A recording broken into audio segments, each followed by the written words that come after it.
I'm Al Paul, one of the support analysts. Probably I've talked to most of you over the past few years. First of all, a little housekeeping.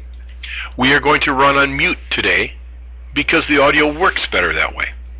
That, naturally, leads to questions about, well, questions. Questions will be handled after the session, not during. If you have a question, email it to our support staff like any other question. You know questions are great. I know questions are great, but right now there's about 29 of you and only one of me, so if you could email support with your questions, that'd be great. Plus, that way, you're helping us manage any questions you might have, so we ensure that we're following up properly. We are recording this session today. Thankfully, I do not have a webcam, but the presentation itself, including audio, will be posted on the internet at the link you see here. Our community pages, community.schoollogic.com. Today's presentation is going to discuss the basics of getting grades from your teachers to your parents via TeacherLogic, SchoolLogic or SIRS, and the venerable printed report card. But I'm also going to show you how to actually email the report cards to your parents. We will briefly consider some setup, which I would expect you've probably already done, but we'll review that. We will look at teachers entering grades. We will look at grade and effort legends. We will look at where the grades end up in SchoolLogic. I'll be sure to show you the TeacherLogic screen in SchoolLogic. I'm not sure everybody knows about that screen, but it's one that particularly your building principals might like. And we're going to spend a fair amount of time on the choices you actually make when printing the report cards. I'll throw in some troubleshooting tips too as we go along. For our display purposes today, we are going to use TeacherLogic 3.4.58 and SchoolLogic 3.1.283. In the grading area, SIRS 4 runs on very, very similar concepts to SchoolLogic. So, without any further ado, let's go right to the software. And we're in TeacherLogic. But I don't really mean for us to be in TeacherLogic. I want to start with grade legends. And to start with grade legends, I need to pop us into SchoolLogic. Here we go. Here's a grade legend in SchoolLogic, and a very, very similar concept to a grade legend in SIRS. Most people, most of the time, when I see grade legends, I'm seeing the letter grades show up as both the code and the description. The code is generally what the teacher sees, the description is generally what the parents see. Third column over here, low range. Low range is the lowest range you can get for a given alpha. And it's really that conversion, this alpha to numeric and numeric to alpha. That's really what grade legends are all about. And I should probably point out right now that grade legends do not have to be set up in the first place. If you don't need alphas, or you don't want to figure a GPA, you don't need a grade legend. On the other hand, just so you know, if you enter an alpha grade, let's say a B, and now how does the system later in the process, if you ask for a numeric, how does the computer know what numeric the B equals? Well, it comes back here to the grade legend, and the percent equivalent is an 86. So if Mary scores an 85 on her test, that's better than the 82, but it's not as good as an 87. She can't get to a B plus because she's got only an 85. So if she scores an 85, the software will give her a B. But if you later ask for the percent equivalent, it's going to give you an 86. Not in TeacherLogic, but in SIRS or SchoolLogic. As you can see, we allow up to 4 different numbers for grade point average calculations, for GPA calculations. You could fill in numbers on any one of these 4 columns, and then when you actually do the GPA calculation, you tell the computer which column you want to use. As you can see here today, we're going to use the GPA column. But you could call for a different column if you fill that in. Now to the right of that, a little high there. To the right of that, we have percent credit. And if you look at percent credit here, this is reflective of the real world in that most rows will show either 100% or they'll show 0. The question here is, if Catherine scores a given grade, what percentage of the credit toward graduation does she get for that grade? And most grades will give you 100% of the credit. The exceptions in this particular grade legend are incomplete, and that makes a certain amount of sense. Catherine is going to get 0 credit toward graduation because she scored it incomplete. Or if she got an F. And again, it makes no sense that you'd want to give her credits if she got an F. So 0 makes sense in that case too. And then that brings us to the last column, which is include in average. Now, right here, we're indicating whether a given grade gets, here it's whether a given grade is counted in GPA. Here, it's, well, do I want this to be part of the equation?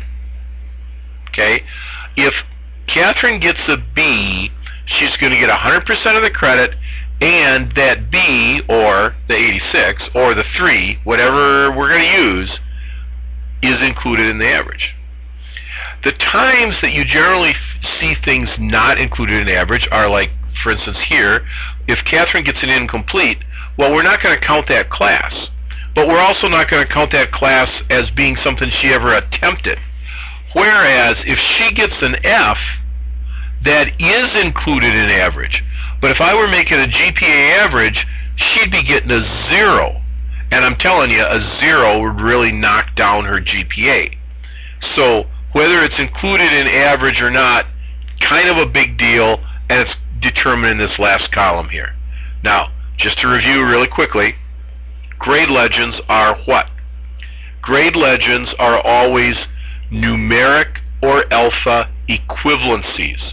Effort legends, which I'm going to show you in just a second, tend not to be so heavily dependent on this numeric alpha equivalency. An effort legend tends to be more totally descriptive, and we'll see that now in a second here.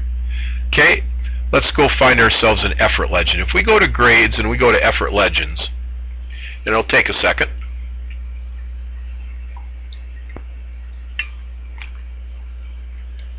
Now, this is a pretend effort legend I made up. The last grade legend you looked at was actually from a real school. Here we go.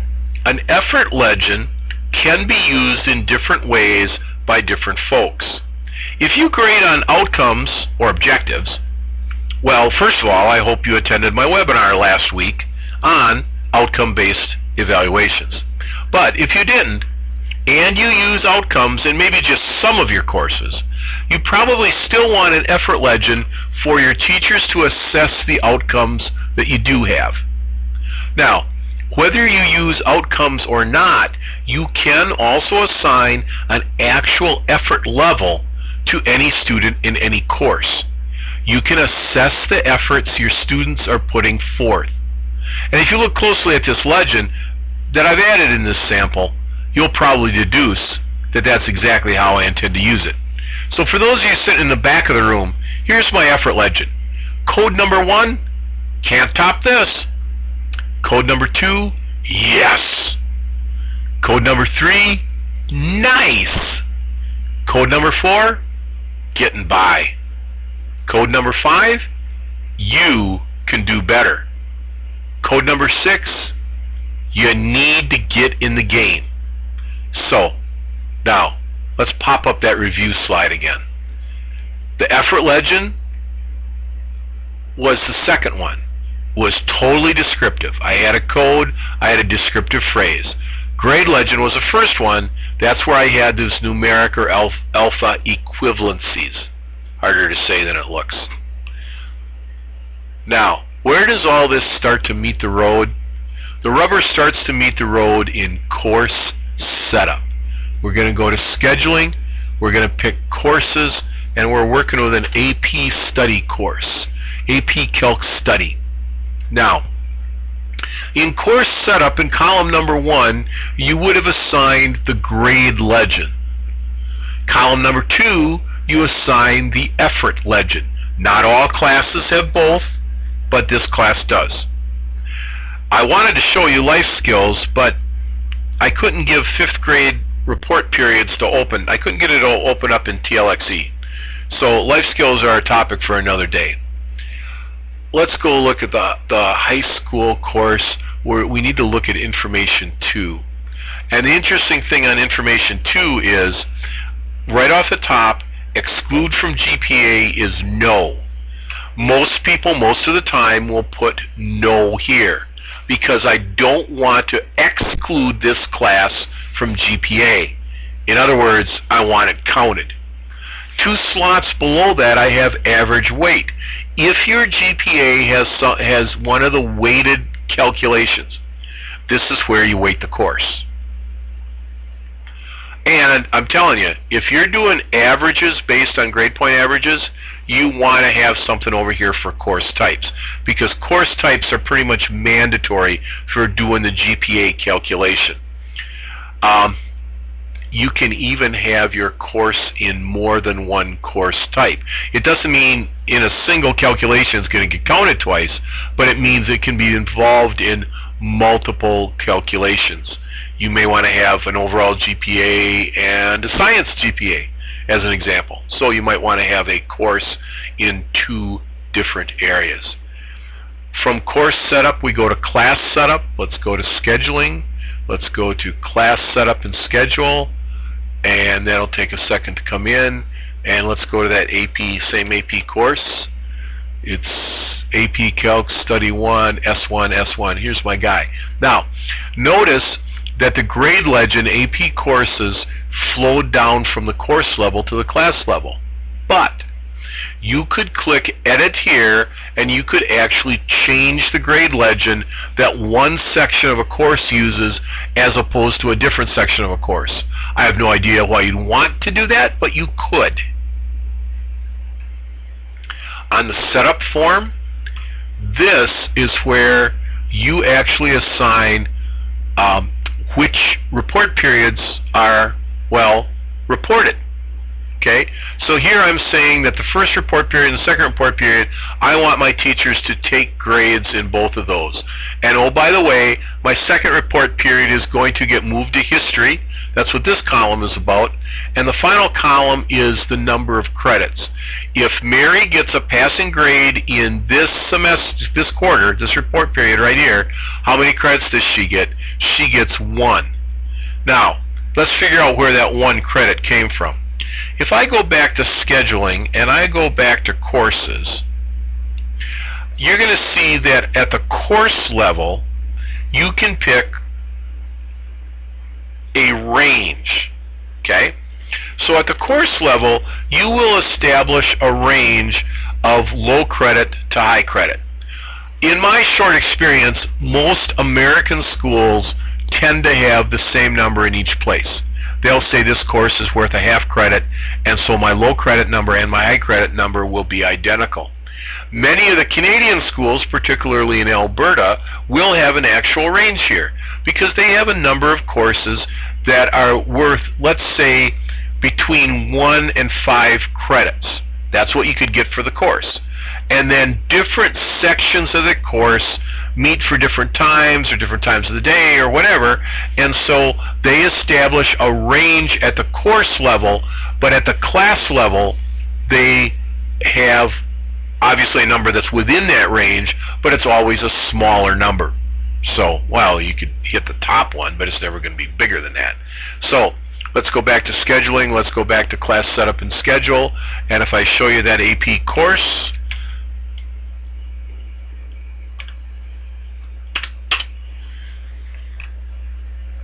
AP Calc Study S11, here's where the credit comes in. So from my range of 0 to 2, I'm going to say this class is worth a 1, and indeed in setup I say if Michelle gets a grade that awards credit, the credit is going to be 1. Okay? Pretty straightforward, good thing to know. Now, one final thing to show you here in setup before we go over to TeacherLogic is I want to show you the grade comment bank. And they have one of these in SIRS too. This is where you create a list of comments that the teachers can just pick from. Number 2 is good overall student. Number 5, works well in groups. Number 7, work is neat. Well, I never personally ever got accused of that, but the concept is we can establish a set of what some people would call canned comments, and the reason we would do that is so that the teacher can simply pick from the list over in TeacherLogic, which leads me to want to show you what the teacher actually sees. Here's the teacher in TeacherLogic. This is the period grade screen. We're going to start on the grade book screen. This is actually the task grid. This is where teachers are going to enter their tasks as they go along.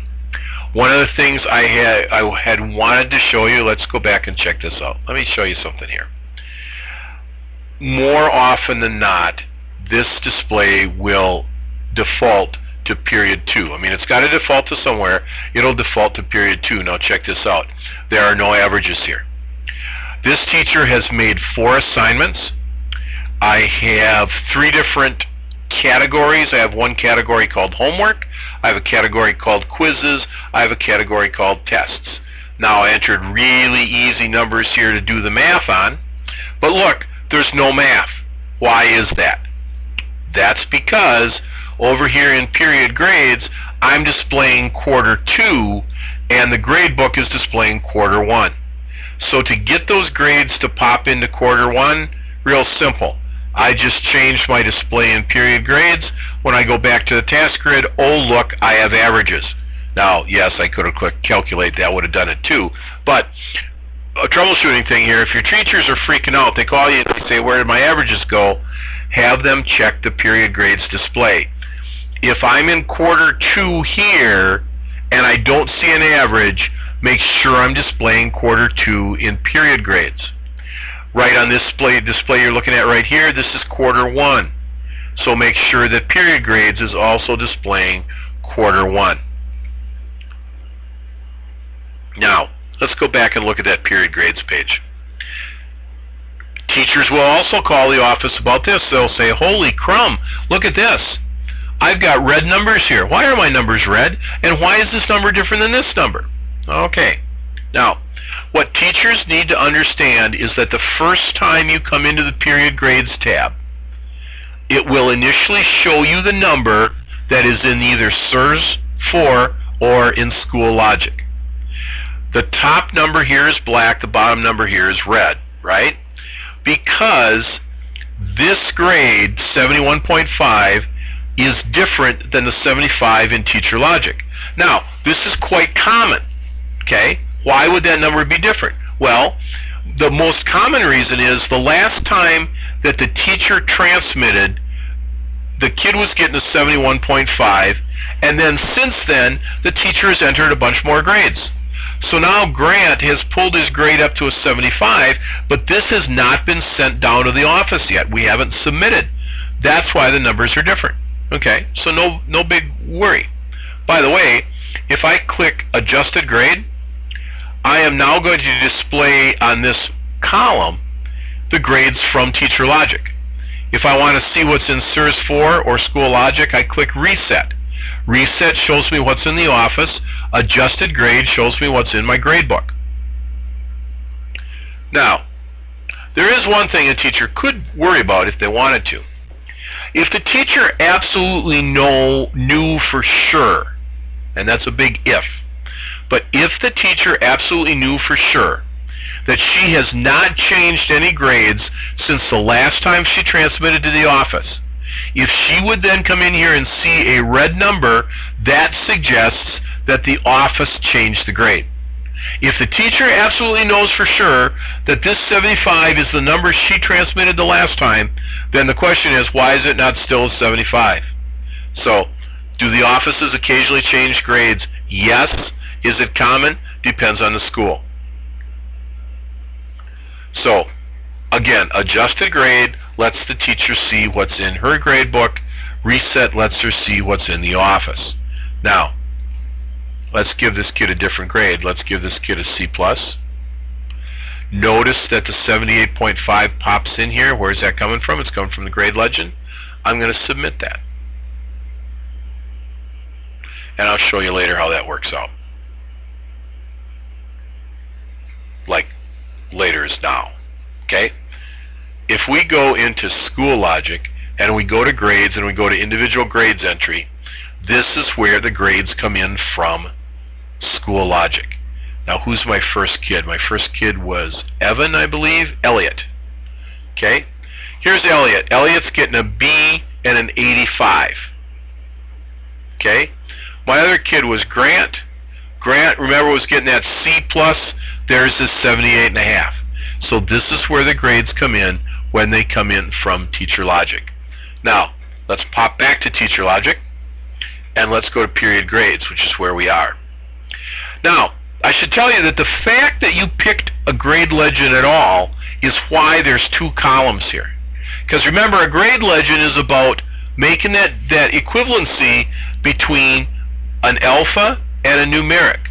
Now, if you did not have a grade legend assigned to this course, you'd only have a numeric column. So, that's something else teachers will call you about. That's the story. Okay? There are two columns, one for alpha, one for numeric, because you assigned a grade legend to this class in either SIRS 4 or TeacherLogic. Had you not done that, everything would be numeric. Notice that the 78.5 is red. Why? Because that number in SIRS or TeacherLogic is different from the student's average of 75.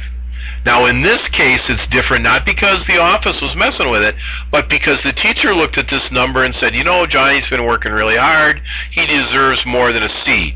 So when the teacher gave Johnny a C+, the grade legend came up with 78.5, which is what? 78.5 for a C+ is going to be C+, the percent equivalent. Okay? When the teacher entered a C+, the computer scooted in there a 78.5 because it's percent equivalent.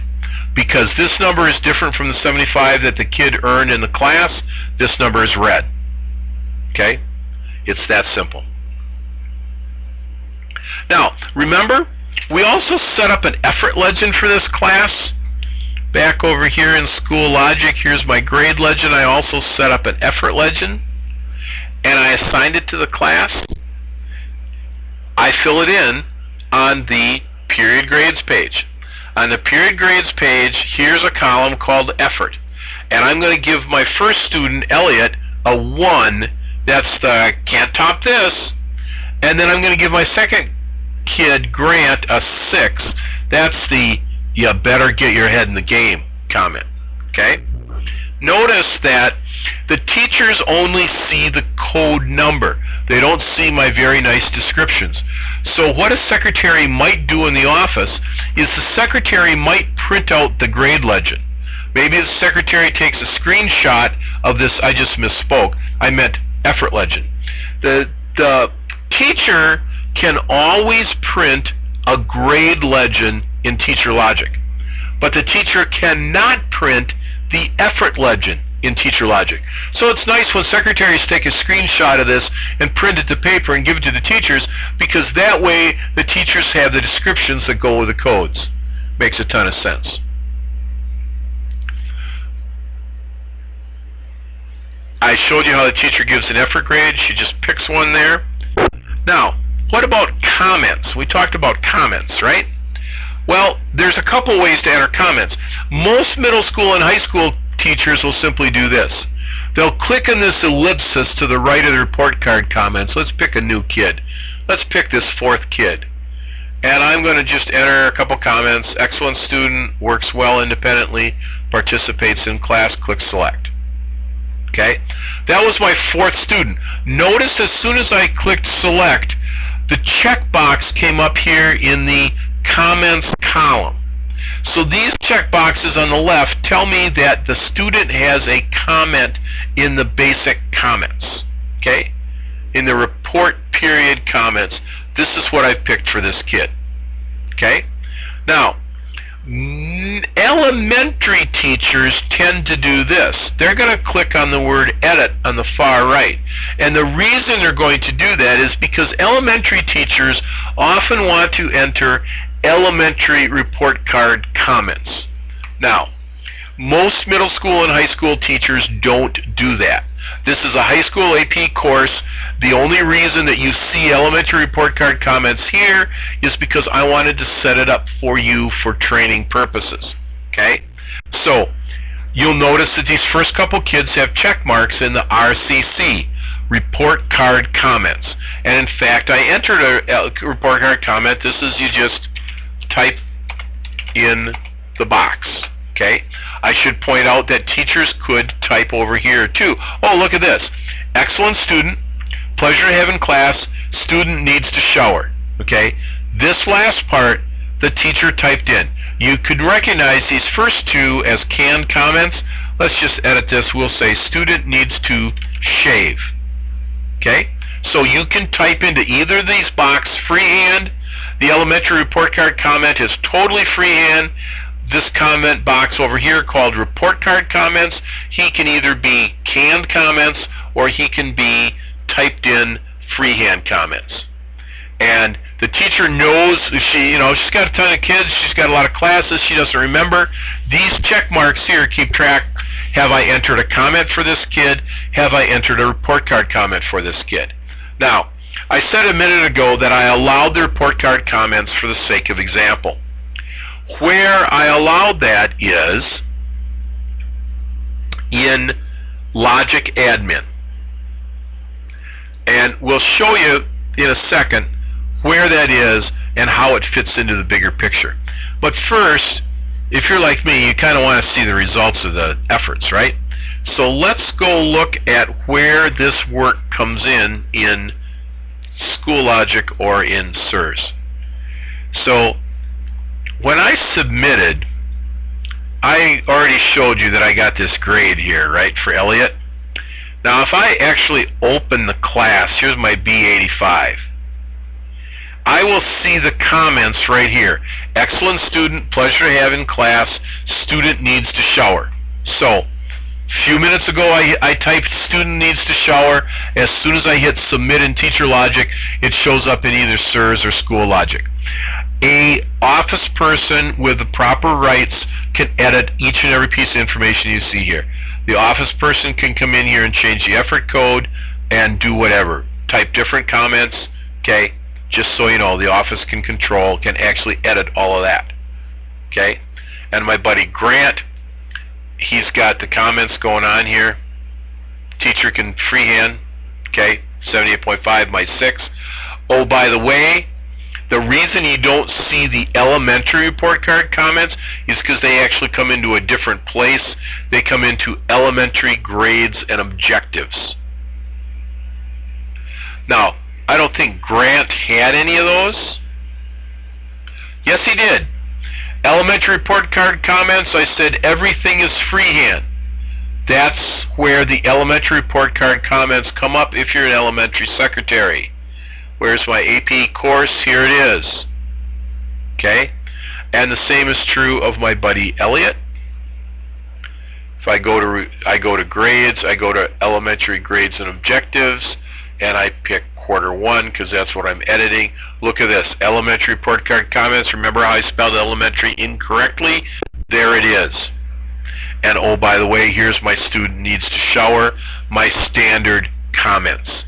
All of it coming in to individual grades entry for my middle school and high school kids, coming into elementary grades and objectives for my elementary kids. Hey, should we actually really see the results of what we're doing here?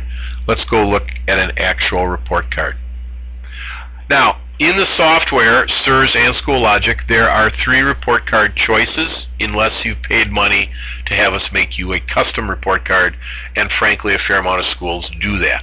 But the standard ones are report card condensed, report card elementary, and then there's another one called the standard report card. So, that's this guy. The elementary report card is the only one that prints objectives and outcomes. So that's important to know. Most schools pick the report card condensed. I think they probably do that because it looks a little nicer than the report card standard. That's just my opinion, but it seems to be shared by a number of our clients. So, hugely important when you're printing report cards. So let me tell you, before you even start to worry about this screen, my advice to each and every one of you is you should test your report card before you need it. If you need a report card on Friday, don't start testing it on Monday.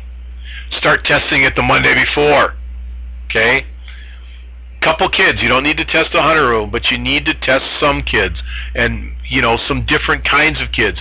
Maybe some SPED kids, maybe some kids who are enrolled from a different building, maybe some kids that have been with you a long time, kids that have been with you a short time, kids that are in odd hour classes, trimesters versus semesters, whatever. Okay?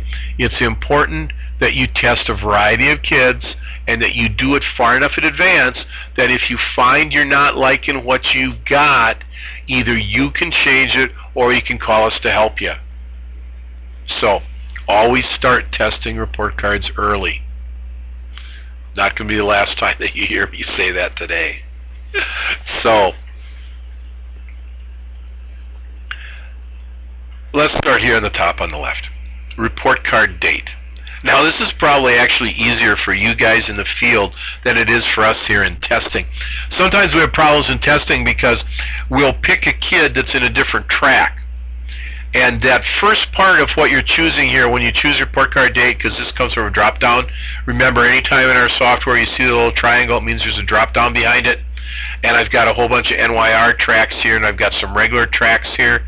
Okay, the first part of this item is the track that both the student and the courses are in, because of course you got to be in the same track if you're going to be enrolled in that course. The second part of that line is the time of the year. I'm picking term 1, quarter 1. I could be picking term 1, quarter 2. Okay, so watch your P's and Q's there. Now, date to display on report cards, pretty self-explanatory. If you're printing the report card on Monday, but you want the date to be Friday, then pick Friday. It will default, by the way, to today's date. Only print student with grade changes within a given date range. And I really scratched my head when I was preparing this seminar, and I said, I wonder how people use that in the real world. And here's one example that I came up with. Suppose you had a school that had both semesters and trimesters, but they didn't bother to put them in separate tracks, which, by the way, would have been my advice. My advice would be you want all your trimesters in one track, and you want your quarters, or quote-unquote regular quarter classes, in a different track. But if you didn't do that, and you wanted to print only the report cards you really needed, well, the quarter would expire before the trimester, right? Because the quarter is 25% of the year, whereas the trimester is 33%. So let's say your quarter ends October 30th. October 30th, you wouldn't bother to engage this. You would just leave this blank, and you'd come over here and you'd say only print classes for which there are marks, which I think is generally good advice. But if you did that in the end of the first quarter, none of the trimester courses would print, which probably means none of the trimester kids will print, okay? Because there are no classes, there are no marks in those classes. Now, that brings us to like November 10, which is the end of the first trimester. Now, your quarter kids have already been done and gone. So if I say only print classes for which there are marks, I'm going to get the quarter kids as well because the quarter kids classes had marks. If I engage this and I would say only print students with grade changes within this date range, and then make the date range be after the quarter and during the time that the trimester grades were being entered, then I should only get kids who have trimester grades that were changed during this period. That's probably how I might use that. Do I want to include completed classes from previous semesters? Pretty self-explanatory. and pretty hard to do in the first quarter. Include withdrawn classes. We get a fair amount of phone calls about this. Now, most schools have some sort of rule. Let's go back to my semesterized quarter-based business.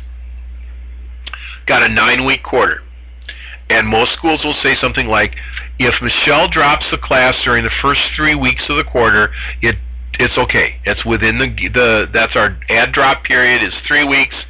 If she drops it during the 4th week, the grade stays with her. Then it counts. Okay? She's not going to get an incomplete or an incomplete withdrawn or something cutesy like that. She's going to get the grade. So, you would come in here and you would say, yes, I want to include the withdrawn classes, and then you would make this like the first day of your 4th week, so that any class that was drawn during the first 3 weeks would not count. But beginning with that 4th week, if I withdrew from the class, that class is going to get printed on the report card. Do I want to include the withdrawn classes and averages? I'm going to say yes. If I print a first quarter average, I want that class to count. It makes sense to me. If I'm printing the grade, why wouldn't I include the grade in the average? On the top on the right here, big long list of things that we got to consider. Do I want to show my credits? We're talking about credits toward graduation. I can picture it on the top of one of these report cards. There's like 3 numbers and there's 2 slashes between them, right? Like there's a number. The first number is like credits earned this quarter. Then there's this marking period. Then there's a slash, and it's like credits earned altogether. And then there's a 3rd slash, and it's like credits possible. Okay? So there's 3 credit numbers. Do I want to show them on a first quarter report card? Maybe not, because you know what? Most people are not earning credits toward graduation in the first quarter. Display course code and section? Sure, why not? Use the class comment for the class name. I've never understood that. I don't know why somebody would want to do that. I'm going to choose not to do that. Why would I use the class comment instead of the real class name? Display effort codes for courses? Well, yes. Remember we said you can give an effort to a kid even if you're not objective or outcome-based grading. If you want to simply assign an effort legend to a course and essentially grade the kid or evaluate the kid's effort, that's where this comes into play. And am I going to display the code? Yes, I am. Am I going to display the effort legend? Yes, I am. Because if I choose not to display the effort legend, then the parent only sees those numbers 1 through 6, and those are useless to the parent without the legend. Am I going to calculate my absences and lates by day? We're going to do a couple of report cards today, and I will show you one with this and one without this. But basically we're talking about, in the data I've got set up here, I've got each day has 10 periods, 10 class periods. So when I print my absences on the report card, do I want to print them in terms of periods? So I'll get a number like, let's say 12, or do I want to print them expressed in a term of a day? So if I got 10 periods in a day and I'm gone 20 periods in a quarter, that's equivalent of 2 days. So do I want it to print 20 or 2? That's what I'm talking about here. Only print classes for which there are marks. I like this choice. I generally say yes. And the reason I say yes is because the report card's a lot cleaner, because we're not printing classes that Johnny didn't get a grade in anyway this quarter. Horizontal lines, vertical lines, those are simply layout elements. You can pick them or not pick them as you may, as you choose. Show school information, I would generally say yes, but you get to pick. Generally the people who say no are people who have custom report cards, or maybe they're putting the school logo on or something like that. Show advisor, show department number, those are strictly your choices. Yes, no questions, do I want them or not? Shade my header, that's another layout question. Show contacts. My suspicion is the people who show contacts are probably people who fold report cards and put them in a window envelope. Do people still use window envelopes? Well, in a few minutes we're going to show you how to actually bypass this and email the cotton picking report card to the parent. So that's cool. But You know, why am I going to show, unless I'm going to mail them, why am I going to show the contacts? The report card goes to the parent, right? Parent probably already knows who the contacts are. It's like including photos on report cards. I don't get that either. The parent knows what the kid looks like. And then we've had some discussions that say if you put the picture on the report card, you're creating a security risk for the kid, because if the kid walks home from school and loses the report card, now if I show the contacts, that means I'm going to have the address on there too, right? So now I got the address of the kid and I got a picture of the kid. It's all your considerations. Whether that's more to consider than you think is reasonable is in your eye of the beholder, and you're the beholders. Additional options. Course categories to include. Do I want to include all my categories, just my core courses, or just my optional courses? Class types to include. Class types are what we created mostly for the sake of averages or grade point averages, and I can pick, well, do I want the regular and master classes? Do I want the regular and the subclasses, master and subclasses? Look, I just made it easy. I'm going to just pick all. Grades display for grades legend. This is something that you have to pick, and this is a good thing for you to test. Do I want to show just the numeric grade? Do I want to show just the alpha grade? Or do I want to show both? For the sake of example, we're going to show both. This guy is really the guy that you want to test a little bit. Displaying the grade legend. Do I like the numeric range, or do I like the alpha range? When I was printing the alpha range on my test report cards, I just didn't think I was getting much information. That's why I like the numeric range.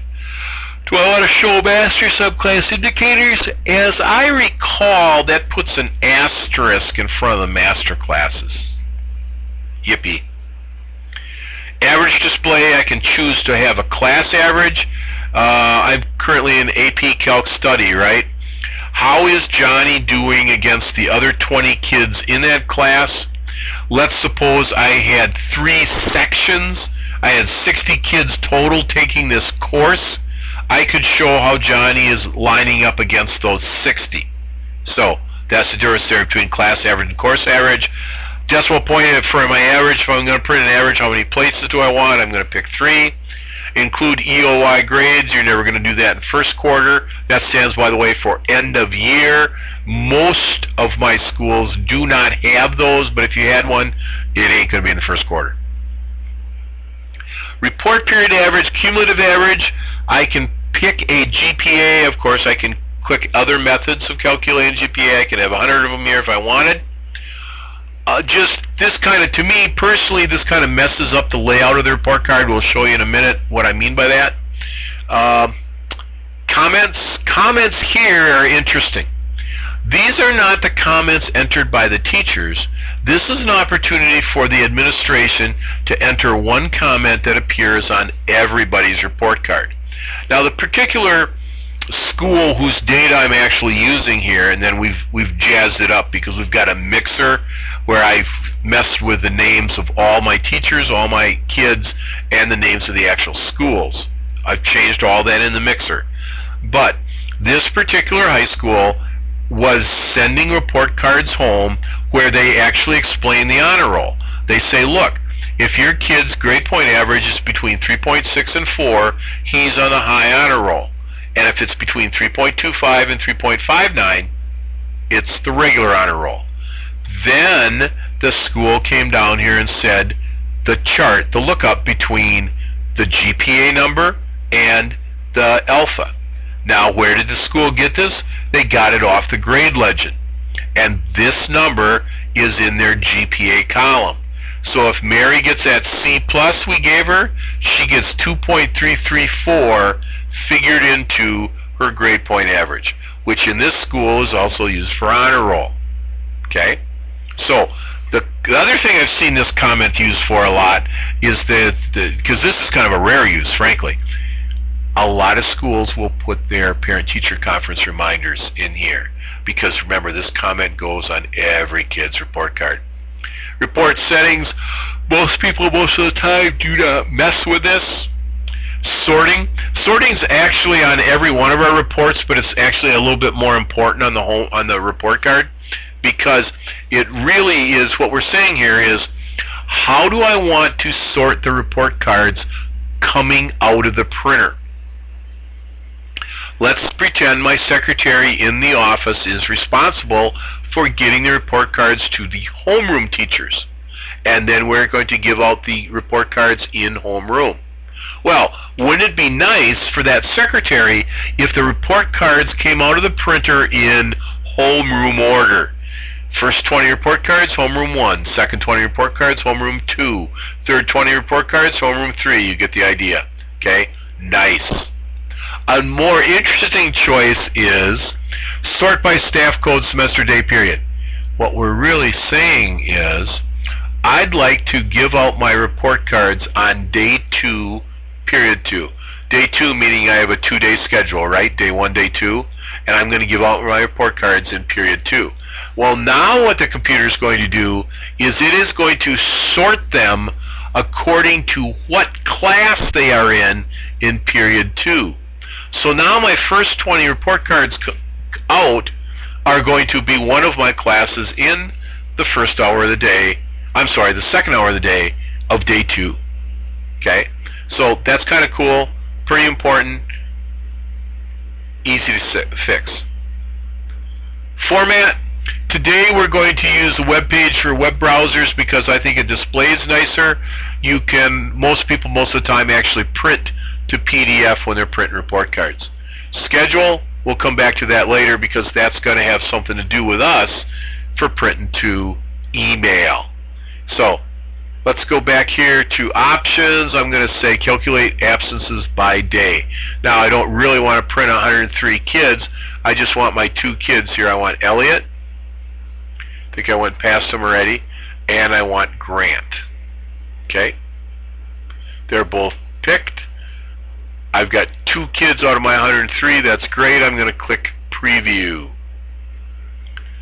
Now, first kid that will come in here is Elliot. And let's see what Elliot's got going. Well, we said print the school information. There it is. We know it's quarter 1.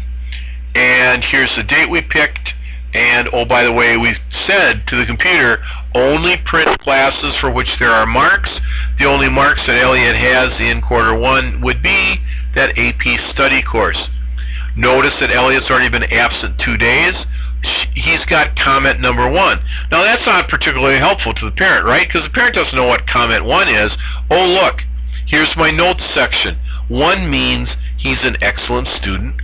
Pleasure having a class, and oh look, here's what that I typed in, being kind of a smart aleck before, student needs to shower. So all of that is coming out of TeacherLogic. It's getting stored in TeacherLogic and printed on the report card. SIRS 4 works the same way. Remember I said I'm going to print the student's cumulative GPA average? This means cumulative for his career. It should not have changed since the end of last year because typically we don't mess with GPA. Well, the only way to mess with GPA, the only way to get a class to be counted in GPA in TeacherLogic is you have to add it to history. Okay? We haven't added any classes to history for this school year, only for last. So that's probably where that 3.659 is coming from. Now, my student average here, my GPA for the quarter is 3. Okay? And that's because that's what a B is worth. This 85 is worth a 3 in the GPA column. And cumulative doesn't mean cumulative for the whole career. It means cumulative for this year. It's identical because there's only 1 quarter of grades in so far. My absences are 1.5. Well, where did that come from? And why is that different from here? Well, Johnny's been absent, or in this case Elliot has been absent twice from AP Calc study, but the total absences are only 1.5. Why is that?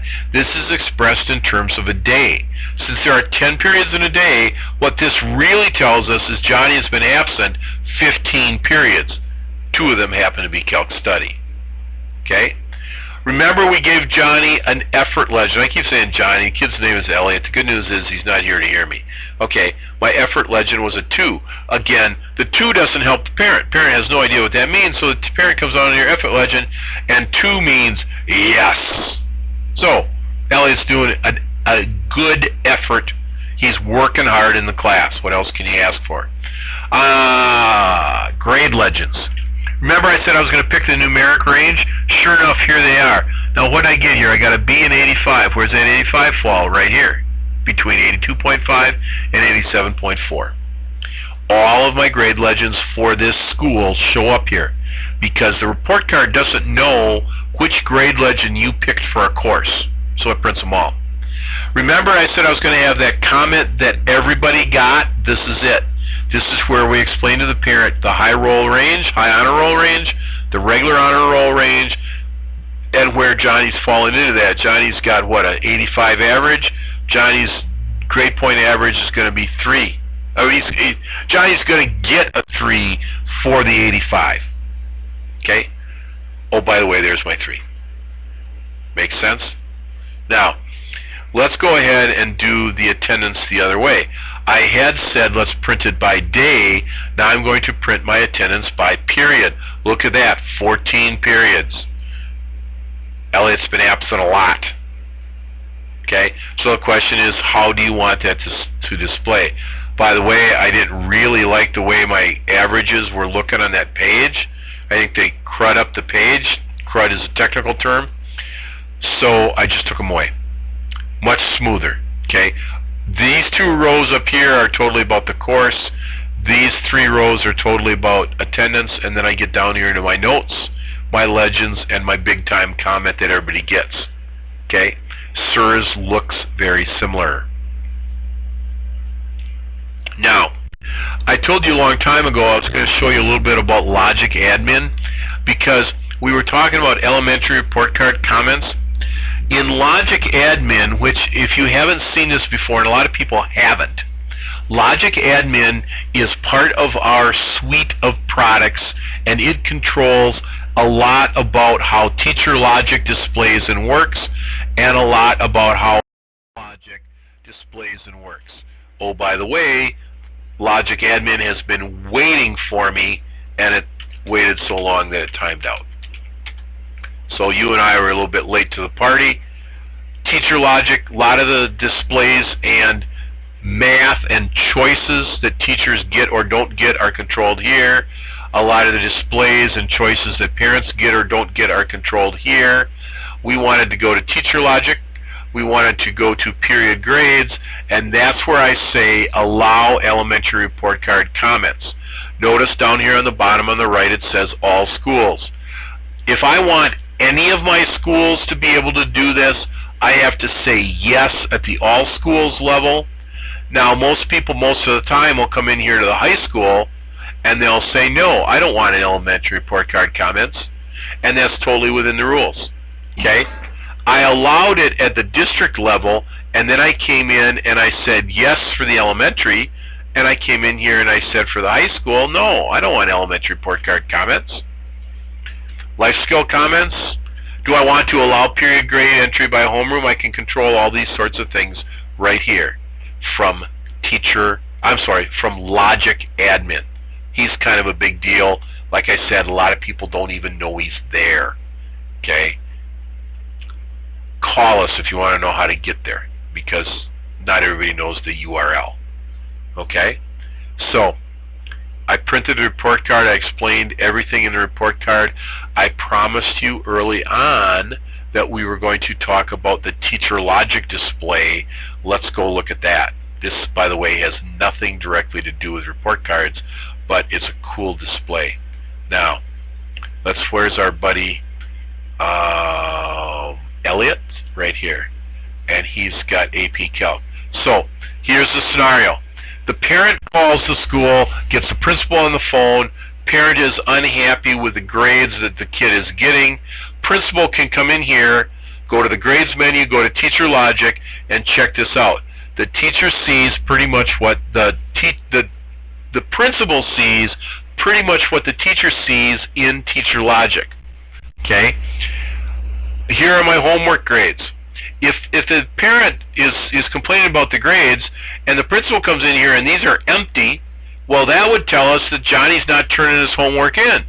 That's a real obvious indicator you're not going to get a great grade, Johnny. Okay? Get with the program. So I've got a couple homework grades. I scored 90 out of 100. I scored 80 out of 100. 80 out of 100 is 80%.